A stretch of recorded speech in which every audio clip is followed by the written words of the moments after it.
The live TV, सच सबसे आगे।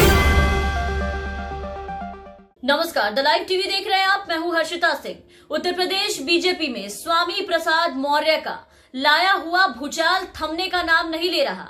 कल जो सियासी भूचाल मौर्य ने अपने इस्तीफे के बाद लाया है भारतीय जनता पार्टी के अंदर, वो भूचाल अब प्रचंड रूप लेता जा रहा है। एक मंत्री 5 विधायक के बाद अब भाजपा का एक और विकेट गिर चुका है। योगी कैबिनेट के एक और मंत्री ने अब भाजपा का साथ छोड़ दिया है, भाजपा से इस्तीफा दे दिया है।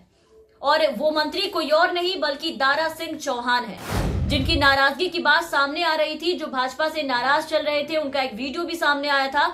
तब से कहा जा रहा था कि वो भी भाजपा छोड़ सकते हैं। और स्वामी प्रसाद मौर्य के इस्तीफा देने के बाद से ही इस बात की अटकलें लग रही थी कि दारा सिंह चौहान भी मंत्री पद से इस्तीफा दे सकते हैं। और आज ऐसा ही हुआ है। आपको बता दें कि दारा सिंह चौहान ने अपना इस्तीफा वही कारण बताया है अपने इस्तीफे में जो कि स्वामी प्रसाद मौर्य ने बताया था। और उसी कारण के साथ दारा सिंह चौहान ने राज्यपाल को अपना जो त्याग पत्र, जो इस्तीफा है, वो भेजा है। और उन्होंने कहा है कि बतौर मंत्री अपने दायित्व पूरी लगन से निभाया हूं, लेकिन योगी सरकार के शासन में दलितों, वंचितों, किसानों, बेरोजगार, नौजवान, युवाओं को उपेक्षा के कारण ही, इन लोगों के अपमानित होने के कारण ही मंत्री पद से इस्तीफा दे रहे हैं। यानी योगी सरकार पर अब उनके ही मंत्री सीधा सीधा पिछड़ा विरोधी होने का आरोप लगा रहे हैं। योगी सरकार को दलितों, पिछड़ों, नौजवानों, बेरोजगारों, किसानों का दुश्मन साबित करने में लगे हैं उनके ही नेता, उनके ही मंत्री। जो आरोप अब तक इस सरकार पर विपक्ष और आम लोग, जनता लगा रही थी, अब देखिए कि अब वो आरोप सीधा सीधा भाजपा के अपने मंत्री, वो भी कैबिनेट मंत्री, लगाते नजर आ रहे हैं और पार्टी छोड़ते जा रहे हैं। जिससे अब योगी सरकार पर ये सवाल खड़े होने लगे हैं कि क्या राज्य में चल रही योगी के नेतृत्व वाली भाजपा सरकार पिछड़ों और दलितों को साथ लेकर के चलने में नाकामयाब रही है? क्या वो सच में दलित और ये सबके विरोधी हैं? उनकी अनदेखी की जाती है इस सरकार में। ये सवाल आज भाजपा के खुद के नेता, मंत्री के आरोप के कारण ही इनके सरकार पर उठ रहे हैं। इसके अलावा दारा सिंह चौहान ने आरक्षण का भी मसला उठाया है। दारा सिंह चौहान ने अपने त्याग पत्र में कहा है कि पिछड़े दलितों के आरक्षण के साथ जो खिलवाड़ योगी सरकार में हो रहा है, उससे आहत होकर वो मंत्रिमंडल से अपना इस्तीफा दे रहे हैं। तो पिछले 48 घंटे के भीतर उत्तर प्रदेश बीजेपी का ये छठा विकेट गिरा है। कुल मिलाकर के उत्तर प्रदेश बीजेपी के 4 विधायक और 2 मंत्री अब तक 48 घंटे के भीतर अपना इस्तीफा दे चुके हैं, बीजेपी को छोड़ चुके हैं। ये 2 दिनों का हाल है। और अभी 2 दिन यानी कि 14 जनवरी को अभी आना बाकी है। अभी इससे भी बड़ा कुछ होने की जो चेतावनी स्वामी प्रसाद मौर्य दे रहे थे, अभी उसका इंतजार लोग कर ही रहे थे कि ऐसी घटना हो गई। योगी सरकार में मंत्री रहे स्वामी प्रसाद के इस्तीफे के बाद से बीजेपी में इस्तीफों की झड़ी लग चुकी है, जिसका सिलसिला थमने का नाम नहीं ले रहा। ये अब भाजपा के लिए खतरे की घंटी बन चुकी है। चुनाव के पहले भाजपा के लिए काल बनता जा रहा है ये उनके नेताओं और मंत्रियों का इस्तीफा। विधानसभा चुनाव से ठीक पहले एक के बाद एक लग रहे जोरदार झटकों के कारण बीजेपी पूरी तरीके से पस्त दिखाई दे रही है।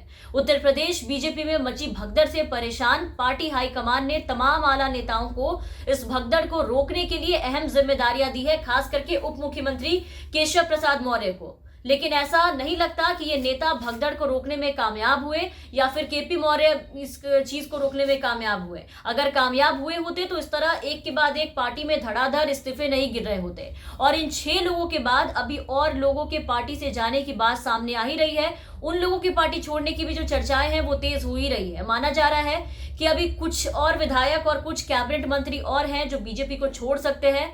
और कुछ भाजपा मंत्रियों के तो सपा प्रमुख अखिलेश यादव से, उनके कार्यालय से मिलने जुलने की जो बातें हैं वो भी सामने आई है। और इस खबर ने तो अब भाजपा की मुसीबतों और उनकी चिंताओं को, उनकी जो टेंशन थी उसमें और भी ज्यादा इजाफा कर दिया है, उसको और बढ़ा दिया है। पार्टी अभी स्वामी प्रसाद मौर्य के दिए गए झटके को समझ ही नहीं पाई थी कि आखिर रातों रात क्या हुआ, कैसे इसकी भरपाई करेंगे। तब तक एक और बड़ा झटका पार्टी को चुनाव के ठीक पहले लगा है, वो भी 48 घंटे के अंदर। दारा सिंह ने भाजपा पर दलितों और पिछड़ों के साथ भेदभाव का आरोप लगाते हुए मंत्री पद से इस्तीफा दे दिया है, सीधा सीधा पार्टी छोड़ दिया है, जिससे बीजेपी आलाकमान, योगी सरकार सबके सब सत्ते में आ गए हैं।